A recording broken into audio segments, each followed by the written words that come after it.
नमस्कार। दुमिल पांडुलिपि में आप सबका स्वागत है। भूली बिसरी कहानी में आज सुनिए दो बहनें उपन्यास का तृतीय तथा अंतिम अध्याय। लेखक रविंद्रनाथ टैगोर। इसी तरह के उपन्यास और कहानियां सुनने के लिए आप हमारे चैनल को लाइक, शेयर और सब्सक्राइब करना ना भूलिएगा। सुनिए एक कहानी रोज। शर्मिला शशांक को बुलाकर कहती है कि जिस बात पर वह मचलेगी तुम उस पर ध्यान देने लगो तो चलेगा कैसे। इससे वक्त बेवक्त तुम्हारे काम का नुकसान होता है।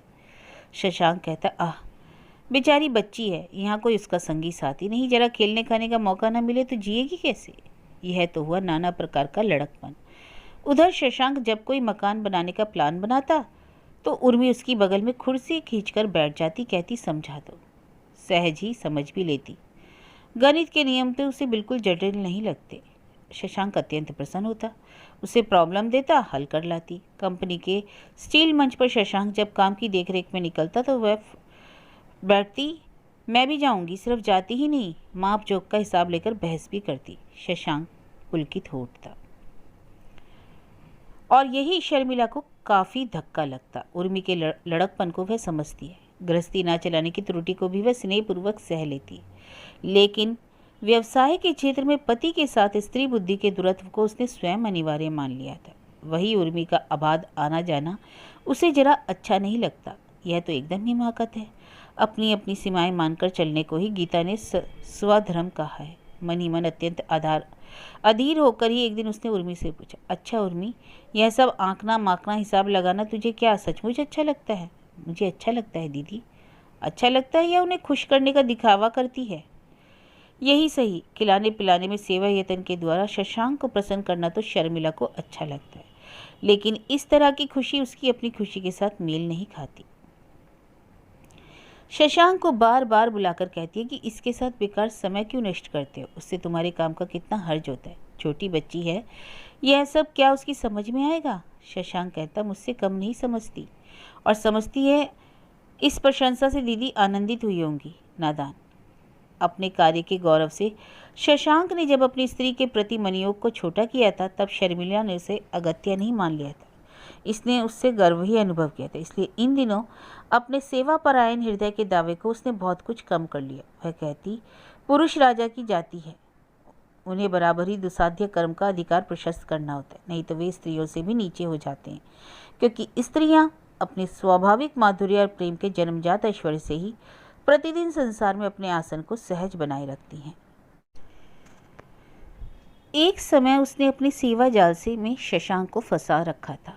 मन में कष्ट होने पर भी उसने उस जाल को शिथिल कर दिया। सेवा भी पर्याप्त करती है, लेकिन अदृश्य नेपथ्य में रहकर। लेकिन हाय, आज उसके पति का यह कैसा प्रभाव धीरे धीरे प्रकट होता जा रहा है। रोगशैया से यह सब तो नहीं देख सकती, पर काफी आभास पा जाती है। शशांक का मुंह देखते ही समझ सकती है कि वह हमेशा कुछ अजीब तरह के आवेश में रहता है, और यह रत्ती भर की लड़की कितने समय से इस कर्म कठिन पुरुष को इतनी बड़ी साधना के आसन से विचलित किए दे रही है। शशांक के आहार विहार वेशवास आदि को व्यवस्था में अनेक प्रकार की त्रुटि हो रही है, इसमें कोई संदेह नहीं। जो पथ्य उसे विशेष रुचिकर है, खाने के समय अचानक देखा जाता है कि वही अनुपस्थित है। इसकी कैफियत मिलती है, किंतु यहाँ किसी कैफियत को नहीं, आज तक माना ही नहीं गया। ऐसी असावधानता यहाँ अक्षम्य थी, कठोर शासन योग्य मानी जाती थी। इसी विधिवत संसार में आज इतना बड़ा युगांतर उपस्थित हुआ। उर्मी यदि दीदी के निर्देश के अनुसार रसोई घर में बेत के मोड़े पर बैठकर पाक प्रणाली के परिचालन कार्य में नियुक्त होती और साथ ही साथ मिस रानी जी के पूर्व जीवन की बातों की आलोचना चलती रहती, तो ऐसे ही समय शशांक आकर अचानक कहता, इस समय रहने दो यह सब, क्यों क्या करना है, इस वक्त मेरी छुट्टी है, चलो विक्टोरिया मेमोरियल की इमारत देखाएं। उसका घमंड देखकर मुझे क्यों हंसी आती है, तुम्हें समझा दूंगा। और इतने बड़े प्रलोभन से कर्तव्य को छोड़कर जाने के लिए उर्मी का मन तत्क्षण चंचल हो उठता। शर्मिला जानती है कि पाकशाला से उसकी बहन के अंतर्धान हो जाने के बाद भी भोजन की उत्कृष्टता में कोई फर्क नहीं पड़ेगा, लेकिन आज आराम की बात उठाने से क्या फायदा। पति बिना आराम के भी तो प्रसन्न है। इसी और शर्मिला के मन में अशांति का प्रवेश हुआ। रोगशैया पर करवट बदलती हुई वह बार बार अपने आप से कहती रही, मरने से पहले यह बात समझ ही गई और सब कर सकी हूँ, सिर्फ प्रसन्न ही नहीं कर सकी। सोचा था उर्मिमाला के भीतर अपने आप को देख सकूंगी, लेकिन यह तो दूसरी तरह की लड़की है। ये उसकी जगह मैं कभी नहीं ले सकूंगी। मैं चली जाऊंगी तो सिर्फ नुकसान ही होगा, लेकिन वह चली जाएगी तो सब शून्य हो जाएगा। सोचते सोचते अचानक याद आ गया कि जाड़ों के दिन आ रहे हैं, गर्म कपड़ों को धूप में देना चाहिए। उर्मी उस समय शशांक के साथ पिंग पोंग खेल रही थी। उसे बुला भेजा। बोली, उर्मी यह लो चाबी, गर्म कपड़ों को छत पर फैला दो। उर्मी ने भी अलमारी की चाबी लगाई ही थी कि शशांक ने आकर कहा, वह सब बाद में होगा, बहुत समय पड़ा है, खेल खत्म कराऊं। लेकिन दीदी, अच्छा दीदी से छुट्टी मांगे लाता हूँ। दीदी ने छुट्टी दे दी और उसके साथ ही बड़ी एक दीर्घ निश्वास भी ली। दासी को बुलाकर कहा, जरा रख दो मेरे सिर पर ठंडे जल की पट्टी। यद्यपि बहुत दिनों के बाद एकाएक छूट पाकर उर्मी अपने आप को भूल सी गई थी, तथापि किसी किसी दिन उसे अपने जीवन की कठोर जिम्मेदारी याद आ जाती। वह तो स्वाधीन नहीं, वह अपने व्रत के साथ बंधी हुई है, उसी व्रत के साथ मिलकर जिस बंधन ने उसे व्यक्ति विशेष के साथ बांध रखा है। उसका अनुशासन तो सिर पर मौजूद है ही, तभी आदमी ने तो उसके दैनिक जीवन की तफसील ठीक कर दी है। उर्मी किसी प्रकार यह स्वीकार नहीं कर पाती कि उसके जीवन पर उस आदमी का अधिकार हमेशा के लिए हो गया। जब नीरद पास था तब स्वीकार करना आसान था, मन में जोर रहा करता। इस समय उसकी इच्छा तो एकदम विमुख हो गई, लेकिन कर्तव्य बुद्धि पीछे पड़ी हुई है। अपने ही किए हुए अपराध को क्षमा करना कठिन हो गया, इसलिए अपराध प्रोत्साहन पाने लगा। पीड़ा पर अफीम की प्रलेप देने के लिए शशांक के साथ खेल कूद आमोद प्रमोद में वह अपने को भुलाए रखने की चेष्टा करती। कहती, जितना समय मिला है छुट्टी का, उतने समय तो यह सब कर लूं। अचानक ही किसी किसी दिन जोर से सिर हिलाकर ट्रंक में से बही खाता निकालती और उन पर मगज मारने बैठ जाती। अब शशांक की बारी आती। वह किताबों को खींचकर फिर से बक्स में भर देता और उसी बक्स को दबाकर ऊपर बैठ जाता। उर्मी कहती, जीजा जी, यह तुम्हारा बड़ा अन्याय, मेरा समय तो मत बर्बाद करो। शशांक कहता, तुम्हारा समय बर्बाद करने में मेरा भी समय बर्बाद हो रहा है, इसलिए जमा खर्च बराबर हुआ। अंत में उर्मी हार मान लेती। यह उसके लिए बहुत आपत्तिजनक है, ऐसा भी नहीं लगता। इस प्रकार बाधा पाकर भी कर्तव्य बुद्धि की मार 5-6 दिन तक लगातार जारी रहती। बाद में उसका जोर कम हो जाता। ऊपर से कहती, मुझे कमज़ोर न समझना जीजा जी, मेरे मन में प्रतिज्ञा मजबूती से बनी हुई है। यानी यहाँ से डिग्री लेकर यूरोप में डॉक्टरी सीखने जाऊँगी, फिर अस्पताल बनाकर उसकी जिम्मेदारी संभालूंगी। और किसकी जिम्मेदारी संभालोगी? वह जो नारद मुखर्जी नाम का एक। शशांक का मुंह बंद करके उर्मी कहती, चुप रहो, यदि यह सब बातें कहोगे तो तुम्हारे साथ बिल्कुल तकरार हो जाएगी। अपने को उर्मी खूब कठिन करके कहती, मुझे सत्य बनना होगा, सत्य। नीरद के साथ उसका जो संबंध पिताजी स्वयं स्थिर कर गए हैं, उसके प्रति सच्ची ना हो सकने का वह सतीत्व धर्म के विरुद्ध समझती। लेकिन कठिनाई यह थी कि दूसरी ओर से उसको कोई बल नहीं मिलता। उर्मी ने बहुत दिनों तक कॉन्वेंट में पढ़ा था और कुछ हो ना हो अंग्रेजी वह बहुत अच्छी जानती थी। यह बात नीरद को मालूम थी, इसलिए अंग्रेजी में लिखकर उसे अभिभूत करने का प्रण नीरद ने कर रखा था। मातृभाषा में चिट्ठी लिखने से आफत से जी छूटता, लेकिन बेचारे को मालूम नहीं कि उसे अंग्रेजी नहीं आती। बड़े बड़े शब्दों का संग्रह करता, भारी भरकम किताबी वाक्यों की योजना करता और इस प्रकार पत्र के वाक्यों को बोरों से लदी हुई बैलगाड़ी की तरह बना देता। उर्मी को हंसी आती और हंसने में भी उसे लाज लगती। अपने ही को तिरस्कार करके कहती, बंगाली की अंग्रेजी में कोई त्रुटि हो तो उसे लेकर नुक्ताचीनी करना बेकार है। देश में रहते हुए आमने सामने बैठकर जब नीरद सदुपदेश दिया करता तो गौरववश उसकी भावभंगी गंभीर उठती। जितना कानों से सुनाई देता उतने से अंदाज में उसका वजन भारी होता, लेकिन लंबी चिट्ठी में अंदाज की गुंजाइश नहीं होती। नीरद का जो भाव नज़दीक रहते समय बर्दाश्त हो गया था, वही अब दूर से सबसे अधिक तकलीफ देता। अरे, यह आदमी हंसना जानता ही नहीं। चिट्ठियों में सबसे अधिक इसका अभाव ही प्रकट होता है। इस बात पे शशांक के साथ उसकी तुलना उसके मन में अपने आप आ उपस्थित होती। कपड़ा खोजते समय बक्से के नीचे उसी का बुना हुआ एक अधबुना जूता निकला। 4 वर्ष पहले की बात याद आ गई। हेमंत उन दिनों जीवित था। सब लोग दार्जिलिंग गए हुए थे। आनंद और मौज का अंत नहीं था। हेमंत और शशांक ने मिलकर चहल पहल की धूम मचा दी। उर्मी अपनी एक मौसी से बुनाई का एक नया काम सीख कर आई थी। भैया के जन्मदिन पर देने के लिए एक जोड़ा जूता बुनने लगी। शशांक ने मजाक में कहा, भैया को चाहे और जो दो, जूता मत दो। भगवान, मनु ने कहा है, ऐसा करने से गुरुजन का असम्मान होता है। उर्मी ने व्यंग करके कहा, भगवान, मनु ने इस वस्तु का प्रयोग किस पर करने को कहा है? शशांक ने मुंह गंभीर करके कहा, असम्मान का सनातन अधिकार बहनोई को है। यह मेरा पावना सूद समय तब भारी हो गया है। याद तो नहीं पड़ता? याद पड़ने की बात ही नहीं है। उस समय तुम निहायत नाबालिग थी, इसलिए जिस दिन शुभ लगन में तुम्हारी दीदी के साथ इस सौभाग्यवान का विवाह हुआ था, उस दिन सुहाग रात के कर्णधार का पद तुम नहीं ग्रहण कर सकी। आज उस कर पल्लव की अर्चित कान मलाई इस कर पल्लव रचित जूते के जोड़े में के रूप में मैं ग्रहण कर रही हूँ। इसके ऊपर मेरा दावा है, सो कह ही देता हूँ। और शशांक का यह दावा मंजूर नहीं हुआ, क्योंकि यह जूता यथा समय प्रणामी के रूप में भैया के चरणों में ही निवेदित हुआ। उसके कुछ समय बाद उर्मी ने शशांक का एक पत्र पाया। पाकर वह खूब हंसती रही। वह चिट्ठी आज भी उसके बक्से में पड़ी है। आज खुलकर उसने फिर उसे पढ़ा। कल तो तुम चली गई। तुम्हारी स्मृति पुरानी होते न होते तुम्हारे नाम एक कलंक की बात फैल गई। उसे छिपा रखने को मैं अपने कर्तव्य की अवहेलना मानता हूँ। मेरे पैरों में एक जोड़ी ताल तल्ले की चप्पल बहुतों ने देखी है, किंतु इससे भी अधिक उसके छेदों को पार करके निकलने वाली मेरी पदनख पंक्ति को ही लोगों ने देखा, जो मेघ मुक्त चंद्रमाला की भांति दर्शित होती है। आज सवेरे मेरे दफ्तर के वृंदावन नंदी ने जब मेरे चरणों को स्पर्श करके नमस्कार किया, तो मेरी पद मर्यादा की जो विदीर्णता प्रकट हुई, उसकी गौरवहीनता से मेरा मन हिल उठा। मैंने सेवक से प्रश्न किया, महेश, बता सकते हो कि किस अनाधिकारी के श्री चरणों में मेरे नए चप्पलों के जोड़े ने गति पाई?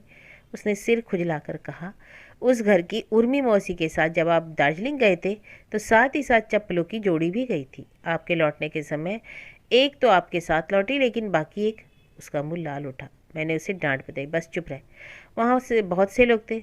चप्पल हरणहीन कार्य है, लेकिन मनुष्य का मन दुर्बल होता है। लोभ का दमन करना कठिन होता है। वह ऐसा काम कर ही डालता है। ईश्वर शायद क्षमा करते हैं, तो भी अपहरण कार्य में यदि कुछ बुद्धिमानी का परिचय दिया गया हो, तो दुष्कर्म की ग्लानि भी बहुत कुछ कम हो जाती है। लेकिन केवल एक चप्पल। दत्त, जिसने यह काम किया है, उसका नाम मैंने यथासंभव गुप्त ही रखा है। वह यदि अपनी स्वभाव सिद्ध मुखरतावश बेकार चिल्लाना शुरू कर दे, तो भंडा फोड़ हो जाएगा। जहाँ मन दुरुस्त होता है, वहीं चप्पल से को लेकर मन मुटाव निभ जाता है। चिट्ठी पाकर उर्मी स्मित हास्य के साथ जूता बुनने बैठी थी, किंतु खत्म नहीं कर सकी। काम में उसका उत्साह नहीं रह गया था। आज इस असमाप्त जूते का आविष्कार करके उसने स्थिर किया कि इसी दार्जिलिंग यात्रा के वार्षिक दिनों को वह शशांक को उपहार देगी, और कुछ एक सप्ताह बाद ही वह दिन आने वाला था। उसने गहरी लंबी सांस ली। कहाँ गए वे दिन जो हंसी से उज्जवल आकाश में हल्के पंखों पर उड़ जाया करते थे? आज होली का दिन है। मुफस्सिल काम के से आज होली खेलने में शशांक को योग देने का समय प्राप्त नहीं था। इस दिन की बात वे लोग भूल ही गए थे। उर्मी ने आज शैयागत दीदी के चरणों में अबीर चढ़ाकर प्रणाम किया। इसके बाद खोजती खोजती शशांक के ऑफिस के कमरे में जा पहुंची, जहां पर वह डेस्क पर झुका हुआ लिख रहा था। पीछे से जाकर उर्मी ने उसके सिर पर अबीर मल दी। कागज पत्र लाल हो उठे। फिर तो मतता का जोर शुरू हो गया। डेस्क पर दवात में लाल शाही थी। शशांक ने उसे उर्मी की साड़ी पर डाल दिया। हाथ पकड़कर उसी के आंचल से अबीर निकालकर उर्मी के मुंह पर मल दिया। फिर दौड़ धूप धक्का मुक्की शोरगुल। स्नानाहार का समय निकल गया। उर्मी की ऊंची हंसी के उच्छ्वास से सारा मकान मुखरित हो उठा। आखिरकार शशांक के अस्वास्थ्य की आशंका से दूध भेजकर शर्मिला ने दोनों को निर्वत किया। दिन बीत गया। रात बहुत ढल आई। पुष्पित कृष्णचूड़ा की शाखाओं को नीचे छोड़कर पूर्ण चंद्रमा अनावृत आकाश में उठाया। अचानक फागुनी हवा का झोंका झरझर शब्द करता हुआ बगिया के समस्त पेड़ पौधों पर तरंगित हो उठा। नीचे की छाया के जाल ने उसका साथ दिया। खिड़की पर उर्मी चुपचाप बैठी थी। उसे किसी तरह नींद ही नहीं आ रही थी। छाती में रक्त का हिल्लोल शांत नहीं हुआ। आम की बौर की सुगंध से मन भर उठा था। आज बसंत में माधवी लता की प्रत्येक मज्जा में फूल खिलाने की जो वेदना जागृत थी, मानो वही वेदना उर्मी की समस्त देह में को भीतर तक उत्सुक कर रही थी। पास के नहाने के घर में जाकर उसने सिर धोया, गीले तौलिए से बदन पोंछ लिया और बिस्तर पर करवट बदलते बदलते थोड़ी देर बाद स्वप्न जड़ित निद्रा से वह आविष्ट हो गई। रात को 3 बजे नींद खुली। चांद उस समय खिड़की के सामने नहीं था। घर में अंधकार, बाहर प्रकाश और छाया से जड़ित सुपारी वृक्षों की वीथिका। उर्मी के वक्षस्थल को चीरकर जैसे रुलाई उमड़ आई, जो किसी प्रकार रुकना ही नहीं चाहती थी। वह तकिए से वे मुंह ढककर रोने लगी। प्राणी की यह रुलाई थी, भाषा में इसके लिए शब्द नहीं, अर्थ नहीं। पूछने पर यह क्या बता सकती थी कहाँ से उसके देह और मन में वेदना का यह ज्वार उद्वेल हो रहा है और बहा ले जा रहा है दिन की कर्म सूची, रात की सुख निद्रा को। सवेरे जब उसकी नींद खुली तो घर में धूप आ गई थी। सवेरे के काम में फाक पड़ गया। थकान की बात याद करके शर्मिला ने उसे क्षमा किया। किस बात के अनुताप से उर्मी आज अवसन थी? क्यों उसे लग रहा था उसकी हार शुरू हो गई। दीदी से आकर बोली, दीदी मैं तो तुम्हारा कोई काम कर नहीं सकती, कहो तो घर लौट जाऊं। आज तो शर्मिला यह नहीं कह सकी कि नहीं मत जा। बोली, अच्छा तू जा, तेरी पढ़ाई लिखाई का नुकसान हो रहा है, बीच बीच में जब समय मिले तब आ जाना। शशांक उस समय काम पर निकल गया था। मौका देखकर उर्मी उसी दिन घर लौट आई। शशांक उस दिन यांत्रिक चित्र खींचने का एक सेट खरीदकर घर लौटा। उर्मी को देखा, उसे यह विद्या सिखाने की बात थी। लौटकर उसे यथास्थान ना देखकर शर्मिला से आकर पूछा, अरे उर्मी कहाँ गई? शर्मिला बोली, यह उसकी पढ़ाई लिखाई में असुविधा हो रही थी इसलिए घर चली गई। अरे कुछ दिन असुविधा भोग करने के लिए तो वह तैयार होकर ही आई थी, अचानक आज असुविधा की बात कैसे उठी? बात के लहजे को से शर्मिला ने समझा कि शशांक उसी पर संदेह कर रहा है। इस विषय में कोई व्यर्थ तर्क ना करके बोली, मेरी ओर से तुम उसे बुला लाओ, निश्चय ही उसे कोई ऐतराज नहीं होगा। उधर उर्मी जब अपने घर लौटकर आई तो देखा बहुत दिनों के बाद नीरद की चिट्ठी उसकी प्रतीक्षा कर रही है। मारे डर के वह खोल नहीं सकी। मन ही मन जानती थी कि मेरी ओर से अपराध जमा हो गए, नियम भंग की कैफियत देने के लिए। इसके पहले दीदी की बीमारी का उल्लेख किया था, पर कुछ दिनों से वह कैफियत प्राय मिथ्या हो गई। शशांक ने विशेष रूप से जिद करके शर्मिला के लिए दिन और रात के लिए अलग अलग नर्सें नियुक्त कर दी थी। डॉक्टर के निर्देश अनुसार वे लोग रोगी के घर में आत्मीय स्वजनों का आना जाना बंद कर दिया करती है। उर्मी मन ही मन जानती थी कि नीरद दीदी की बीमारी वाली की कैफियत को बहुत बड़ी बात नहीं मानेगा, कहेगा यह बेकार की बात है, और सचमुच बेकार की ही बात है। मेरी तो वहाँ कोई ज़रूरत ही नहीं है। पश्चाताप भरे मन से उसने निश्चय किया कि इस बार दोष स्वीकार करूंगी और क्षमा मांगूंगी। कहूंगी अब कोई गलती नहीं करूंगी, कभी भी नियम भंग नहीं करूंगी। चिट्ठी खोलने से पहले बहुत दिनों के बाद उसने नीरद के उसी फोटो को निकाला और मेज पर रख दिया। जानती थी इस चित्र को देखकर शशांक खूब मजाक उड़ाएगा। यूं तो भी उर्मी उसके मजाक से एकदम कुंठित नहीं होगी, बिल्कुल नहीं झेपेगी। यही उसका प्रायश्चित है। दीदी के घर वह इस बात को दबा देती थी कि नीरद के साथ उसका विवाह होगा। दूसरे लोग भी इस प्रसंग को नहीं उठाते थे क्योंकि वह सभी को अप्रिय था। आज मुट्ठी बांधकर उर्मी ने स्थिर किया कि अपने सब व्यवहारों में इस प्रसंग की घोषणा वह जोर के साथ ही किया करेगी। अपनी मंगनी की अंगूठी को कुछ दिनों से उसने छिपा कर रखा था, निकाल कर आज उसे धारण किया। अंगूठी निहायत कम दाम की थी। नीरद ने अपनी ईमानदारी भरी गरीबी के गर्व से ही इस सस्ती अंगूठी का दाम हीरे से भी अधिक बढ़ा दिया था। भाव यह था, अंगूठी के दाम से मेरा दाम नहीं निश्चित होता, मेरे दाम ही से अंगूठी का दाम निश्चित होता है। इस प्रकार यथासाध्य अपना संशोधन करके उर्मी ने लिफाफा खोला। चिट्ठी पढ़कर हठात उछल पड़ी। नाचने की इच्छा हुई पर नाच का उसे अभ्यास नहीं था। बिस्तर पर सितार पड़ा हुआ था, उसे उठकर सुर बांधे बिना ही झनाझन झंकार देती हुई जो जी में आया वही बजाने लगी। ठीक इसी समय शशांक ने घर में प्रवेश किया। अरे मामला क्या है, शादी का दिन ठीक हो गया क्या? हाँ जीजा जी ठीक हो गया। अब किसी प्रकार इधर उधर होने की गुंजाइश नहीं? बिल्कुल नहीं। तो फिर क्या इसी से मैं शहनाई का बायना दे आऊं और भीमचंद्र नाग के संदेश का? तुम्हें कुछ भी नहीं करना होगा। तो क्या सब कुछ खुद ही करोगी? और लड़की का आशीर्वाद? उस आशीर्वाद का रुपया मेरे ही पॉकेट से गया है। तो मछली के तेल से ही मछली तली गई, कुछ ठीक समझ में नहीं आया।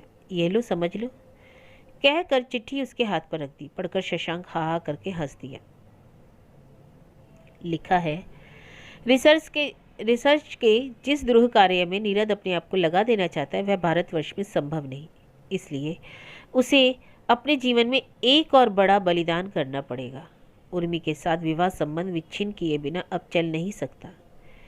एक यूरोपीय महिला उसके साथ विवाह करके उसके कार्य में आत्मनियोग करने को तैयार है, लेकिन काम तो वही है, भारतवर्ष में है हो तो और विलायत में हो तो। राजा राम बाबू ने जिस कार्य के लिए धन देना चाहा था उसका कुछ हिस्सा यहाँ लगाने में कोई अन्याय नहीं, उससे मृत व्यक्ति का सम्मान ही होगा। शशांक ने कहा, जीवित व्यक्ति को कुछ कुछ देकर यदि उस दूर देश में ही जिला रखा जा सको तो बुरा क्या है, क्योंकि यदि रुपया बंद कर दिया जाए तो भूख की ज्वाला से अधमरा होकर यहाँ दौड़ा चले आएगा। यह आशंका है। उर्मी ने हंसकर कहा, यदि तुम्हारे मन में यह डर है तो रुपया तुम ही भेजना, मैं तो एक पैसा नहीं देती। शशांक बोला, फिर से मन तो नहीं बदलेगा ना, मानिनी का अभिमान तो अटल ही बना रहेगा। यदि बदला ही तो तुम्हें इससे क्या जीजा जी? सवाल का सही जवाब दूं तो तुम्हारा अहंकार बढ़ जाएगा, इसलिए तुम्हारी भलाई के लिए चुप रहता हूँ। पर सोचता हूँ कि इस आदमी का गंडस्थल तो कम नहीं, अंग्रेजी में जिसे कहते हैं चिक। उर्मी के मन से एक बड़ा भारी बोझ उतर गया, बहुत दिनों का बोझ। छुटकारे के आनंद में वह ऐसी विहल हुई कि कुछ तय ही नहीं कर पाई कि क्या करे क्या नहीं। कामों को, अपने उस सूची को उसने फाड़ कर फेंक दिया। गली में एक भिखमंगा भीख मांग रहा था, उसकी और खिड़की से अंगूठी जोर से फेंक दी।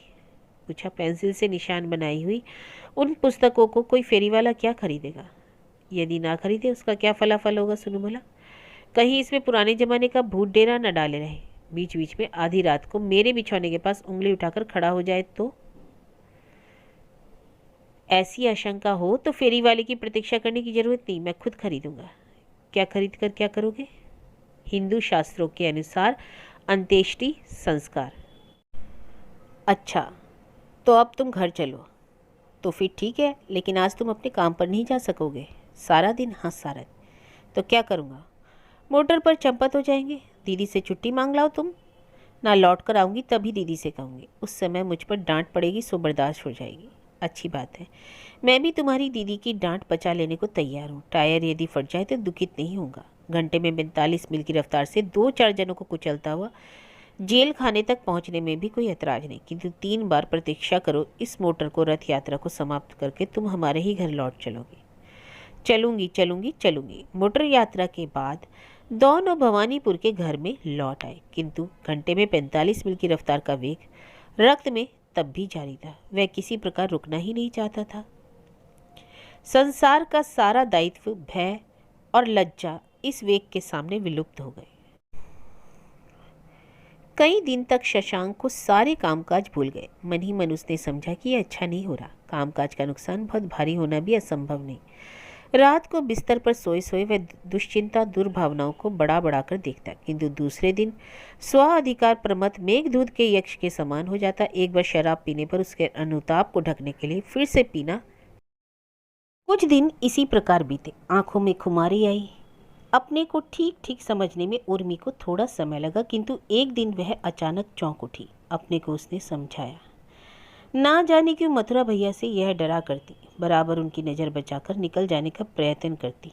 उस दिन मथुरा प्रातःकाल दीदी के घर आया और दोपहरी तक रहकर चला गया। उसके बाद दीदी ने उर्मी को बुलवा भेजा। उसका मुंह कठोर होकर भी शांत था। बोली, प्रतिदिन उनके कामकाज में विघ्न डालकर यह क्या अनर्थ कर रखा है तूने, पता है? उर्मी डर गई। बोली, क्या हुआ है? दीदी, मथुरा भैया बता गए हैं कि कुछ दिनों से तेरे बहनोई अपना काम बिल्कुल नहीं देख रहे हैं। जवाहरलाल पर भार दिया था, उसने खुले हाथ माल मसाले की चोरी की। बड़े बड़े गोदामों की छतें झरझरी हो गई। उस दिन की वृष्टि से इसका पता लगा। माल बर्बाद हो रहा है।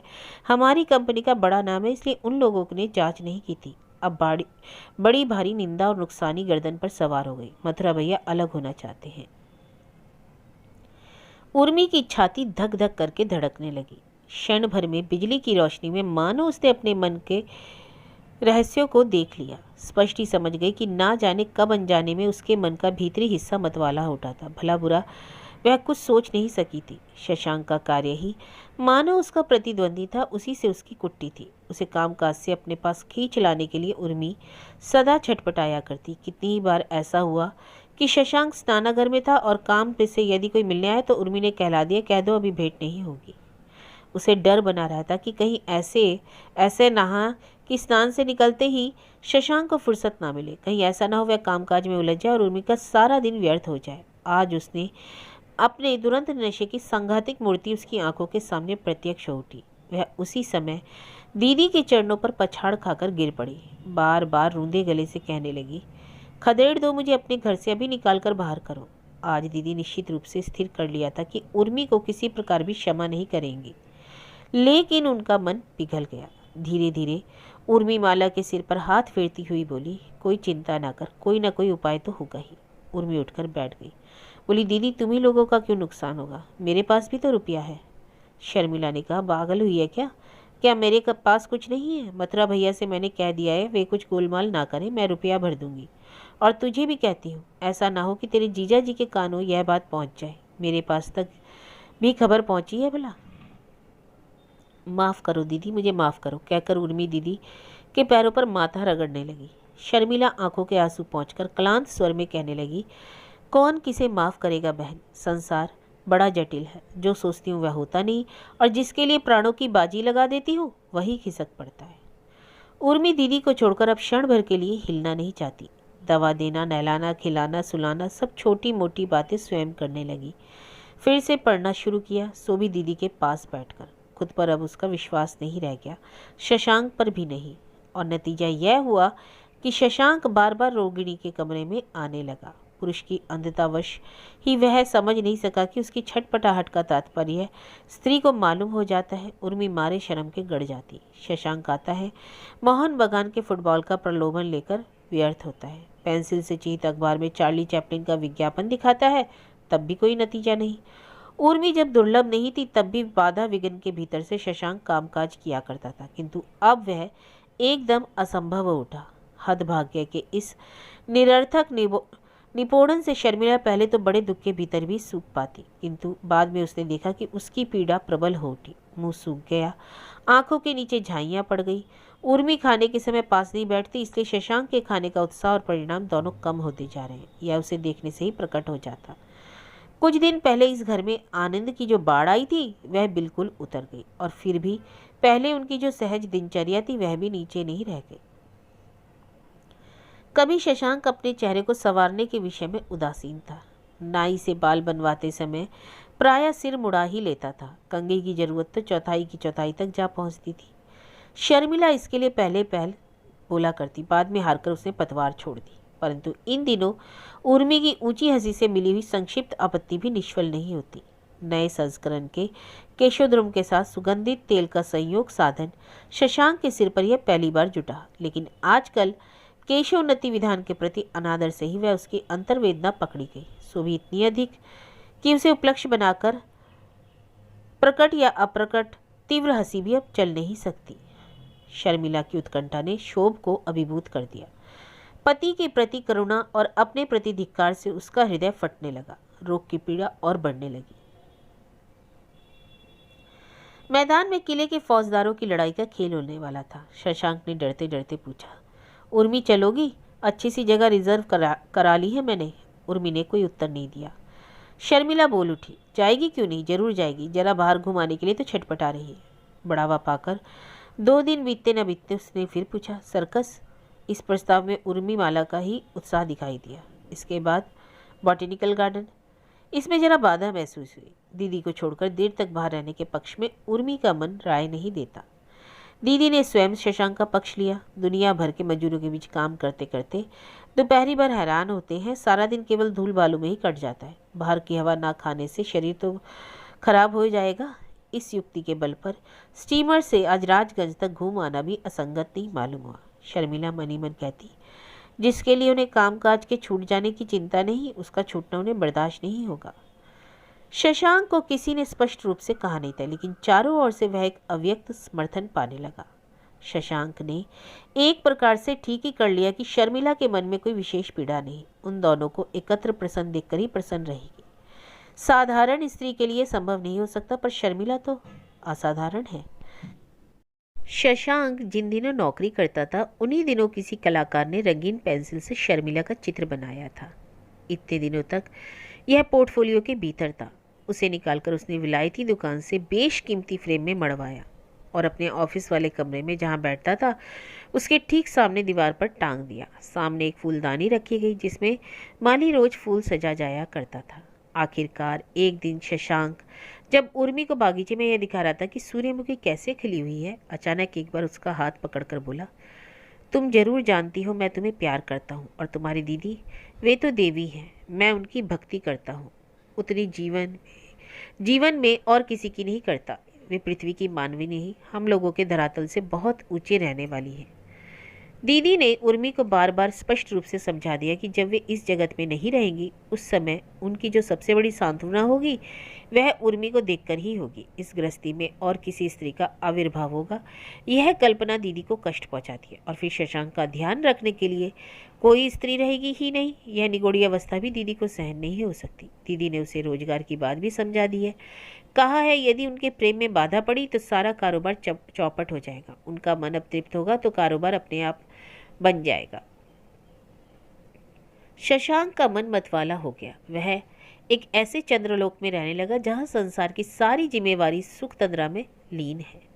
आजकल रविवार के पालन में उसकी निष्ठा विशुद्ध ईसाई के समान अविचल है। एक दिन शर्मिला से जाकर बोला, देखो झूठ वाले अंग्रेजों से उनका स्टीमर लॉन्च मिल गया है। कल रविवार है, सोचा है सवेरे उर्मी को लेकर डायमंड हार्बर हुआ, शाम होने से पहले ही लौट आऊंगा। शर्मिला के वक्ष स्थल को शिराओं को जैसे किसी ने भरोड़ दिया। मारे पीड़ा के उसके मस्तक का चमड़ा सिकुड़ गया। शशांक की यह बात दिखी ही नहीं। शर्मिला ने केवल एक प्रश्न किया, खाने पीने की क्या व्यवस्था किया? शशांक ने कहा, होटल में ठीक कर लिया। एक दिन जब यह सब ठीक करने का भार शर्मिला पर था तब शशांक उदासीन था। आज सब कुछ उलट गया। जो ही शर्मिला ने कहा अच्छा हो आना कि क्षण भर प्रतीक्षा किए बिना ही शशांक बाहर निकल गया। शर्मिला की इच्छा हुई कि चिल्लाकर रोए। तकिए में मुंह छिपाकर बार बार कहने लगी, अब अधिक क्यों जी रही हूँ? रविवार को उनके ब्याह का वार्षिक दिन था। आज तक इस अनुष्ठान में कभी नागा नहीं हुआ। इस बार भी पति को बिना बताए बिस्तर पर लेटे लेटे उसने सारी तैयारी की थी। और कुछ नहीं, ब्याह के दिन शशांक ने जो लाल बनारसी धोती चादर का जोड़ा पहना था वही उसे पहनाएगी। पति के गले में माला देकर सामने बैठाकर खिलाएगी, धूप बत्ती जला देगी और पास के कमरे में ग्रामोफोन पर शहनाई बजेगी। और साल शशांक उसे कुछ बताए बिना चुपके से कोई ना कोई शौकिया चीज खरीद कर दिया करता। शर्मिला ने सोचा था इस बार भी जरूर देंगे, कल जान सकूंगी। आज वह कुछ भी बर्दाश्त नहीं कर पा रही थी। घर में जब कोई नहीं होता उस समय केवल बार बार यही चिल्ला उठती है कि सब मिथ्या है, सब मिथ्या है, सब मिथ्या है। रात को उसे नींद नहीं आई। सवेरे मोटर गाड़ी दरवाजे के पास से निकल गई। आवाज़ शर्मिला के कानों तक पहुंची। वह रो पड़ी, ठाकुर, ठाकुर तुम झूठ हो। यहाँ से रोग तेजी से बढ़ चला। दुर्लक्षण जिस दिन अत्यंत प्रबल हो उठा उस दिन शर्मिला ने पति को बुलवाया। सायंकाल का समय था। घर में धुंधला प्रकाश। नर्स को हट जाने का संकेत किया। पति को पास बैठाकर पकड़कर बोली, जीवन में मैंने भगवान से जो घर पाया था वह तुम ही हो। उस योग्य शक्ति मुझे उन्होंने नहीं दी। जितना कर सकी किया। दोष बहुत हुए, क्षमा करना। शशांक जाने क्या क्या कहने ही जा रहा था कि शर्मिला बाधा देकर बोली, ना कुछ मत कहो। उर्मी को तुम्हारे हाथ दिए जा रही हूँ, वह मेरी अपनी बहन है। उसमें तुम मुझी को पाओगे और भी बहुत कुछ पाओगे जो मुझ में नहीं पा सके। नहीं, चुप रहो, कुछ बोलो मत, सिर्फ सुन लो। मरण काल में ही मेरा सौभाग्य पूर्ण हुआ, तुम्हें सुखी कर सकी। नर्स ने बाहर से आवाज़ दी, डॉक्टर साहब आए हैं। शर्मिला ने जवाब दिया, लिवा लाओ। बात वही खत्म हो गई। शर्मिला के मामा सब प्रकार की अशास्त्रीय चिकित्सा के में उत्साही थे। उन दिनों वे एक सन्यासी की सेवा में नियुक्त थे। जब डॉक्टर ने कह दिया कि अब कुछ करने को नहीं रह गया तो उन्होंने जिद की कि हिमालय की गुहा से आए हुए बाबा जी की दवा भी आजमा लेनी चाहिए। वे ना जाने कौन सी तिब्बती जड़ी का चूर्ण और प्रचुर दूध यही दवा के उपकरण थे। शशांक किसी प्रकार के नीम हाकिमों को बर्दाश्त नहीं कर सकता। उसने आपत्ति की। शर्मिला बोली, कोई फल नहीं होगा तो नहीं, लेकिन मामा जी को तो संतोष हो जाएगा। लेकिन देखते ही देखते फल मिला। सांस का कष्ट कम हुआ, खून का उठना बंद हो गया। 7 दिन बीत गए, 15 दिन निकल गए। शर्मिला उठकर बैठ गई। डॉक्टर ने कहा, मृत्यु के समय शरीर मौत की तरफ बेपरवाह हो जाता है। आखिरी धक्के के समय बहुत बार अपने आप को संभाल लेता है। और इस तरह शर्मिला जी गई। उस समय वह सोचने लगी कि यह कैसी आफत आई, अब क्या करूं? आखिरकार क्या जीना ही मेरे लिए मरने से भी कठिन हो उठेगा? दीदी ने आकर कहा, तू जा नहीं सकेगी। यह कैसी बात है? क्यों? हिंदू समाज में क्या कभी किसी लड़की ने बहन की सौत होकर गृहस्थी नहीं चलाई? छी दीदी, लोक निंदा तो विधाता के विधान से ही क्या लोगों के मुंह की बात बड़ी होगी। शशांक को बुलवाकर कहा, चलो हम लोग नेपाल चले। यहाँ दरबार में तुम्हें नौकरी मिलने वाली थी ना, जरा सी कोशिश करने से ही पा जाओगे। उस देश में तो कोई बात नहीं उठेगी। शर्मिला ने किसी को दुविधा में पड़ने का अवकाश ही नहीं दिया। जाने की तैयारी होने लगी। उर्मी तब भी उदास होकर कोने कोने छिपती फिरती। शशांक ने उससे कहा, आज यदि तुम मुझे छोड़ जाओ तो क्या दशा होगी, सोच कर देखो। उर्मी ने जवाब दिया, मैं कुछ सोच ही तो नहीं पा रही। तुम दोनों जो करोगे वही होगा। सब कुछ संभाल लेने में थोड़ा समय लगा। उसके बाद जब समय नज़दीक आया तो उर्मी ने कहा, और 7 दिन रुक जाओ, काका जी से कुछ ज़रूरी बातें कर लूँ। उर्मी चली गई। इसी समय मथुरा मुंह भारी के शर्मिला के पास आया। बोला, तुम लोग ठीक समय पर ही जा रहे हो। तुम्हारी साथ बातचीत पक्की हो जाने के बाद ही मैंने आपस में शशांक के साथ काम बांट लिया था। अपने साथ उसके नफ़े नुकसान की जिम्मेवारी नहीं रखी। इधर काम से हाथ खींचने के लिए शशांक कई दिन से हिसाब मिला रहा है। देखा गया कि तुम्हारा सारा रुपया डूब गया। उसके ऊपर भी जो देना ठहरा है उसके लिए शायद मकान बेचना पड़ेगा। शर्मिला ने पूछा, सत्यानाश इतनी दूरी तक बढ़ गया और वे जान ही नहीं सके? मथुरा, सत्यानाश प्राय गाज गिरने के समान आता है। जिस क्षण मारता है उससे पहले पता ही नहीं चलता। शशांक ने समझा था कि नुकसान हो रहा है। उस समय थोड़े में ही संभाल लिया जा सकता था, लेकिन दुर्बुद्धि हुई। कारोबार की गलती को जल्दी जल्दी सुधार लेने के लिए कोयले के बाजार में तेजी मंदी का खेल खेलने लगा। तेजी के बाजार में जो खरीदा था उसे मंदी बाजार में बेच देना पड़ा। अचानक आज मालूम हुआ कि आतिशबाजी की तरह सब उड़ गया और बचा है केवल राख। इस समय यदि भगवान की कृपा से नेपाल में काम मिल जाए तो तुम लोगों को भटकना नहीं पड़ेगा। शर्मिला गरीबी से नहीं डरती, बल्कि वह जानती है कि अभाव के समय पति की गृहस्थी में उसका स्थान और भी बड़ा हो जाएगा। दरिद्रता की कठोरता को यथासंभव मुलायम बनाकर वह दिन काट ले सकेगी, यह विश्वास उसे है। विशेष करके हाथ में अब भी जो कुछ गहने हैं उनसे उसे ज़्यादा कष्ट नहीं होगा। यह बात भी संकोच के मन में रह रहकर उठ खड़ी होती। उर्मी के साथ विवाह हो जाने के बाद उसको संपत्ति भी तो पति की ही होगी, लेकिन केवल जिंदगी के दिन किसी प्रकार काट लेना तो काफ़ी नहीं। इतने दिनों तक अपनी शक्ति से जो अपने ही हाथों पति ने संपत्ति जोड़ी थी, जिसके लिए शर्मिला ने अपने हृदय की अनेक प्रबल मांगों को जानबूझकर दबा रखा था, उनके समृद्ध जीवन की मूर्तिमान आशा मरीचिका के समान बिला गई। इसी की गौरव हानि ने उसे मिट्टी के साथ मिला दिया। मन ही मन कहने लगी, उसी समय अगर मर जाती तो इस धिक्कार से तो बच जाती। मेरे भाग्य में जो था सो तो हुआ, लेकिन दैन्य और अपमान की यह निदारुण शून्यता एक दिन उसके मन में ना जाने कैसा परिताप ला देगी, जिसके मुंह में अभिभूत हो जाने से यह संभव हुआ। और खूब संभव कि वे उसे माफ ना कर सके। एक दिन ऐसा भी आएगा, उसका दिया हुआ अन्न जहर के समान लगेगा। यदि अंत तक उर्मी की संपत्ति पर अवलंबित होना आवश्यक ही हो जाए तो इस आत्म अवमानना के शोक में से वे उर्मी को प्रति मुहूर्त जला मारेंगे। इधर मथुरा के साथ हिसाब करने से शशांक को अचानक मालूम हुआ कि शर्मिला का सारा रुपया उसके रोजगार में डूब गया है। अब तक शर्मिला ने उसे यह बात बताई नहीं थी। मथुरा के साथ तय कर लिया था। शशांक को याद आया, नौकरी छोड़ने के बाद उसने कभी शर्मिला से ही रुपया लेकर कारोबार जमाया। आज कारोबार नष्ट करके शर्मिला का ऋण सिर पर लाद कर ही वह नौकरी करने चला है। यह ऋण तो अब उतारा नहीं जा सकता। नौकरी की बंधी आमदनी से यह ऋण उतरने वाला तो नहीं। नेपाल जाने में 10 दिन की देर और है। वह रात भर सो नहीं सका। सवेरे छटपटाकर उठते ही आईने के सामने खड़ा गया और अचानक मेज पर मुक्का मारकर बोला, नहीं जाता नेपाल। दृढ़ प्रतिज्ञा को हम दोनों उर्मी को लेकर कलकत्ते में ही रहेंगे। भ्रुकुटी कुटिल समाज को क्रूर दृष्टि के सामने ही रहेंगे। इसी कलकत्ते में रहकर फिर से टूटे रोजगार को जमा कर खड़ा कर दूंगा। कौन से सामान ले जाने होंगे और कौन से छोड़ जाने, शर्मिला इसी का एक तखमीना बना रही थी कि आवाज़ सुनाई पड़ी, शर्मिला, शर्मिला। जल्दी जल्दी खाता फेंक कर पति के कमरे में दौड़ी। अकस्मात अनिष्ट आशंका करके कांपते हृदय से पूछा, क्या हुआ? नहीं जाता नेपाल, परवाह नहीं, मुझे समाज की, यहीं रहूँगा। क्यों, क्या हुआ है? काम है। वही पुरानी बात, काम है। शर्मिला का वक्षस्थल थर थर काँप उठा। शर्मी, यह ना समझना कि मैं कापुरुष हूँ। जिम्मेवारी छोड़कर मैं भागूंगा। इतने अधःपतन की भी तुम कल्पना कर सकती हो? शर्मिला ने पास जाकर उसका हाथ पकड़ा। बोली, क्या हुआ, मुझसे समझाकर कहो। शशांक ने कहा, मैंने फिर तुमसे रुपया कर्ज लिया, यह बात छिपाओ मत। शर्मिला बोली, अच्छा। शशांक ने कहा, उसी दिन की तरह आज से कर्ज चुकाने जाता हूँ। जो डुबाया है उसे अवश्य निकाल लाऊंगा, यही मेरी प्रतिज्ञा है, सुनकर रखो। तुमने जिस प्रकार मेरे ऊपर विश्वास किया था उसी प्रकार फिर करना। शर्मिला ने स्वामी की छाती पर सिर रखकर कहा, तुम भी मेरे ऊपर विश्वास रखना, मुझे काम काज समझा देना, तैयार कर लेना, ऐसी शिक्षा आज से देना कि मैं तुम्हारे योग्य हो सकूं। तभी बाहर से आवाज आई, चिट्ठी। उर्मी के हाथ की 2 चिट्ठियां थी, एक शशांक के नाम। मैं इस समय बम्बई के रास्ते में हूँ, विलायत जा रही हूँ। पिताजी के आदेश के अनुसार डॉक्टरी सीख कर ही आऊँगी। 6-7 वर्ष लग सकते हैं। तुम लोगों की गृहस्थी में आकर जो तोड़ फोड़ कर गई हूँ वह सब इतने दिनों में ठीक हो जाएगा। मेरे लिए कुछ चिंता न करना, तुम्हारे ही लिए मेरे मन में बराबर चिंता बनी हुई है। फिर शर्मिला की छुट्टी थी। दीदी, तुम्हारे चरणों में मेरे सहस्र प्रणाम।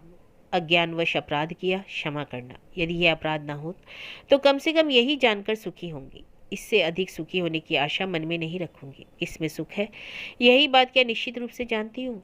और मुख यदि ना मिले तो ना ही सही, भूल करते हुए अब डर लगता है।